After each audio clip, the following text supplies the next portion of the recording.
tidak bermasalah itu mestinya tidak perlu menggunakan racikan ataupun pengobatan ya, karena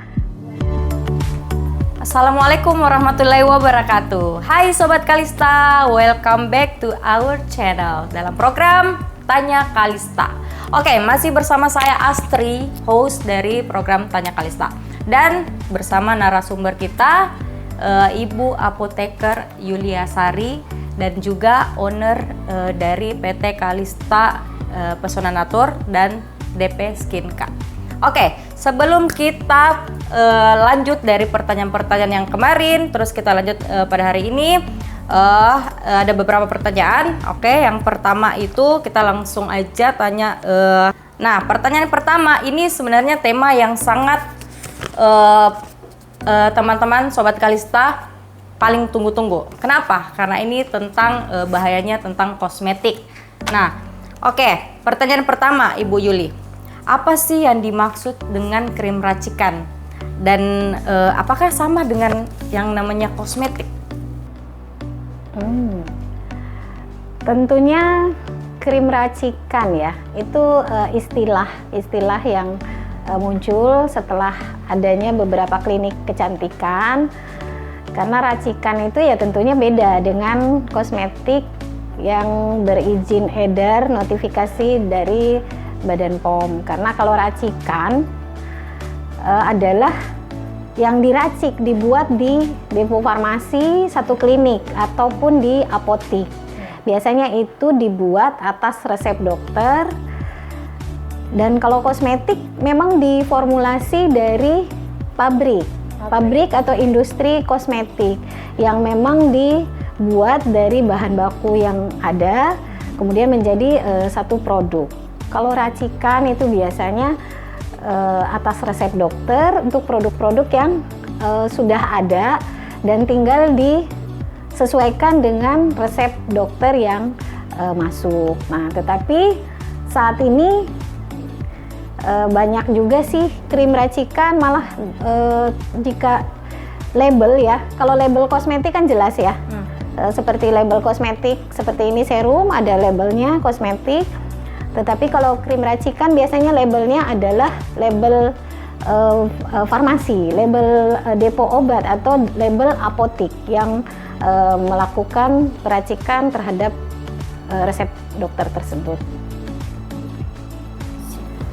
Jadi memang kalau racikan tidak semua ya, tapi kalau misalnya kalau orang biasa yang meracik formula itu bisa nggak sih sebenarnya?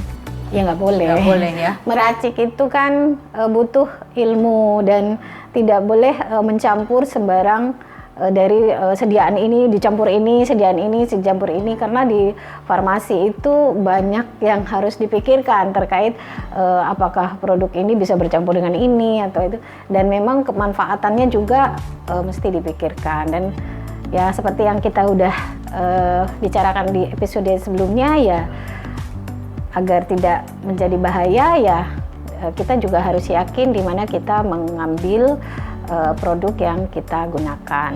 Dalam artian ya kalau memang di klinik dan memang itu dibutuhkan oleh orang tersebut ya tidak jadi masalah. Krim racikan itu diberikan oleh orang yang memiliki kewenangan dan memiliki kapasitas untuk memberikan resep untuk racikan tersebut. Oke. Tapi kalau dia udah masuk ke contoh dia udah diresepkan oleh dokter, itu berarti sudah kena sampai tujuannya, mau sampai kemana ya untuk biasanya yang diresepkan dokter itu kan terkait yang bermasalah. Karena kan kalau kosmetik itu memang tidak diperuntukkan atau difungsikan untuk pengobatan. Tetapi kalau jika di klinik ataupun di dokter kulit itu kan mereka dokter-dokter meresepkan untuk kulit-kulit yang bermasalah sehingga harus menggunakan obat. Nah, itu yang biasanya mesti diracik oleh teman-teman apoteker di apotik atau di depo farmasi. Seperti itu. Sobat Kalista, nah di sini tentu saja buat teman-teman krim racikan itu sebenarnya tidak berbahaya asal sesuai dengan kondisi si pasien seperti itu ya Ibu Yuli. Oke. Dan Berarti diberikan tidak oleh yang memiliki kapasitas untuk itu, ya. Krim racikan nggak boleh didapat tentunya misalnya seperti episode lalu, krim racikannya ini terlihat wah bagus nih untuk satu orang, belum tentu juga akan bagus untuk orang lain karena orang tersebut juga harus kontrol kepada di klinik terkait kulitnya apakah cocok juga dengan krim tersebut. Ya, oke. Sobat Kalista, nah ini sedikit bersangkutan dengan penjelasan dari Ibu Yuli tadi, krim racikan dapat dikatakan berbahaya bagi penggunanya. Nah, itu sudah sedikit disinggung oleh Ibu Yuli tadi. Nah, kita next ke pertanyaan selanjutnya. Jika seandainya si pasien, si konsumen telah menggunakan krim atau kosmetik yang berbahaya, kira-kira dampak yang akan timbul pada wajah pasien itu atau ciri-cirinya seperti apa? Krim berbahaya itu tadi yang mestinya yang memang tidak diperoleh dari tempat yang semestinya, misalnya klinik ya, ataupun memang tidak memiliki notifikasi atau izin edar. Ciri-ciri awal biasanya tidak terlalu nampak, tetapi yang pasti kalau misalnya Sobat Kalista merasa bahwa itu alergi, ya hentikan. Kemudian banyaknya krim yang beredar saat ini terjadi karena memang efek yang ditimbulkan oleh krim berbahaya itu tidak bisa langsung dirasakan. Yang pasti itu jika mengandung bahkan mungkin bukan obat lagi, bahkan mengandung logam-logam berat ataupun steroid yang tidak terkontrol, itu memang efek itu yang terlihat adalah muka sangat cepat terlihat kencang, tetapi efek negatifnya itu akan terlihat setelah pemakaian jangka panjang, misalnya lebih dari 1 bulan, itu bisa memberikan efek kulit menipis, kemudian bisa tiba-tiba berjerawat ya. Kemudian juga efek jangka panjang ya bisa masuk ke dalam tubuh kita yang bisa jadi banyak efek samping, yang misalnya kerusakan ginjal bisa terjadi seperti itu. Apalagi merkuri misalnya ya, itu sama sekali walaupun di pengobatan juga tidak diperbolehkan masuk. Itu bahan berbahaya yang bisa menyebabkan sampai dengan kanker kulit seperti itu. Terjadi hal di masyarakat ini banyak yang tidak terlalu ada kepedulian. Karena apa? Karena efeknya tidak langsung dirasakan, malah yang dirasakan adalah efek yang begitu wah gitu. Tetapi lambat laun setelah pemakaian jangka panjang ya baru terasa, dan pada saat si pasien ini menerima bahwa tiba-tiba dia mengalami sakit, dia tidak tahu bahwa yang menyebabkan sakitnya itu adalah pemakaian kosmetik ataupun hal-hal yang terjadi sebelumnya. Jadi seperti itu. Jadi memang tidak dirasa efeknya langsung. Jadi biasanya banyak juga yang beredar yang krim racikan yang kita lihat mungkin efeknya pada saat itu aja ya, pada saat penggunaan krimnya terlihat bagus, mungkin tidak cocok pada jangka panjangnya seperti itu ya. Ya, bagi kulit-kulit yang tidak bermasalah itu mestinya tidak perlu menggunakan racikan ataupun pengobatan ya, karena buat sama dengan orang sakit, tentunya yang tidak sakit tidak perlu diobati. Ya, jadi kalau misalnya kulitnya juga tidak bermasalah, mestinya dia tidak menggunakan kosmetik yang mengandung obat. Mestinya yang dia gunakan adalah hanya kosmetik yang berstandar di notifikasi atau ada izin edar seperti itu, karena standarnya memang berbeda, bukan untuk pengobatan tapi untuk perawatan. Oke. Jadi memang benar kalau memang krim racikan belum tentu berbahaya, dan krim racikan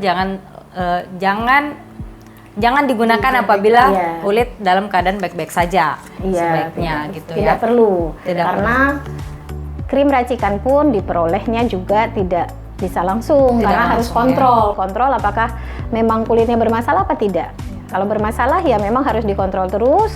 Kalau sampai permasalahan itu selesai, atau misalnya jerawat kalau sudah sampai infeksi ya nggak boleh nggak diobati, harus diobati. Diobati dulu. Iya, tidak bisa menggunakan kosmetik standar kosmetik kemudian mau pakai saya nggak cocok nih kosmetiknya karena saya jerawatan sampai di mana itu harus berkonsultasi dengan dokter ataupun di klinik-klinik ya, di klinik kecantikan agar itu permasalahannya diobati dulu. Jadi baru jika sudah memang baik baru masuk ke kosmetik yang memang hanya membantu perawatan, hanya membantu vitamin, sama kayak seperti kita kalau misalnya mau daya tahan tubuhnya baik kita harus juga boosting tubuh agar imun kita baik ya dengan minum vitamin. Sama dengan kulit kita terpapar sinar matahari, terpapar polusi, itu juga butuh perlindungan. Standar di vitamin untuk kulit saja dan itu bisa masuk dalam kosmetik. Iya. Oke. Nah, ini pertanyaan selanjutnya. Jika misalnya seseorang konsumen pasien apabila udah terpapar dengan namanya krim yang berbahaya, kira-kira langkah apa yang harus step awal yang paling harus dia lakukan untuk mengatasi masalah kulitnya?